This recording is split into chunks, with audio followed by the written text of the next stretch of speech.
magnifiques bouquins chez Urban à ne pas rater si vous aimez Alex Ross. Ils sont très lourds. Regardez, avec mes petits muscles, je vais y arriver. 2 bouquins autour de la Justice League. Alors je vais vous les présenter un par un. Le premier s'appelle Justice, c'est une maxi-série publiée il y a quelques années chez DC qui est un petit peu hors du temps, c'est-à-dire que c'est une histoire qui pourrait se passer à n'importe quelle époque finalement et qui reprend les personnages iconiques de la Justice League et les plus populaires, ceux qu'on aime et ceux qu'on va voir dans le prochain film bien entendu, c'est-à-dire Batman, Superman, Wonder Woman et compagnie, dans une aventure inédite et dans une aventure intégrale, c'est-à-dire que si vous prenez ça, il n'y a pas de tome 2, c'est vraiment une histoire complète et ça c'est assez important de le dire.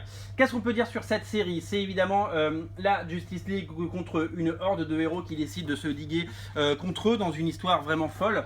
La particularité, c'est que Alex Ross est associé à un autre dessinateur de génie avec qui il avait déjà travaillé sur Paradise X, qui s'appelle Doug Braithwaite, qui est vraiment un dessinateur de talent, qui a fait les crayonnés, c'est lui qui a dessiné, et Alex Ross a peint par-dessus. Donc c'est pas que du Alex Ross pur jus, c'est peint par Alex Ross, donc le travail final c'est du Alex Ross, mais les crayonnés, les personnages ont été dessinés par Doug Braithwaite. Donc comme je vous l'ai dit, c'est une histoire intégrale et c'est vraiment tout ce qui est de plus iconique et tout ce qui est de plus majestueux dans les super-héros. Quand Alex Ross peint les super-héros DC Comics, ils n'ont jamais été aussi beaux. Vous avez aimé Kingdom Come, vous avez aimé tout ce qu'il a pu faire autour des super-héros, il a fait plein de couvertures et il œuvre depuis des années à rendre ces personnages encore plus majestueux et à leur donner leur lettre de noblesse. Justice, c'est un énorme volume, 504 pages chez Urban en VF et c'est à ne pas rater si vous aimez Alex Ross. L'autre titre dont je vous avais déjà parlé, c'est un titre que j'adore parce que je les avais en one shot à l'époque, c'est tout simplement Justice League Icon. C'est une série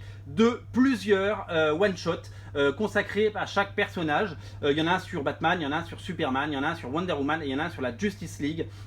Là pour le coup c'est dessiné et peint par Alex Ross et Shazam, j'ai oublié Shazam.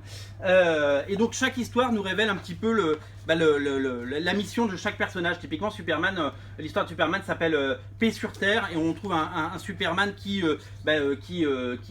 c'est pas le Superman qui combat contre des grands méchants, c'est le Superman humaniste qui aide les gens au quotidien, qui va chercher un sapin de Noël, qui descend un chaton d'un arbre et qui nous parle de sa famille, de ses valeurs. C'est vraiment très très beau.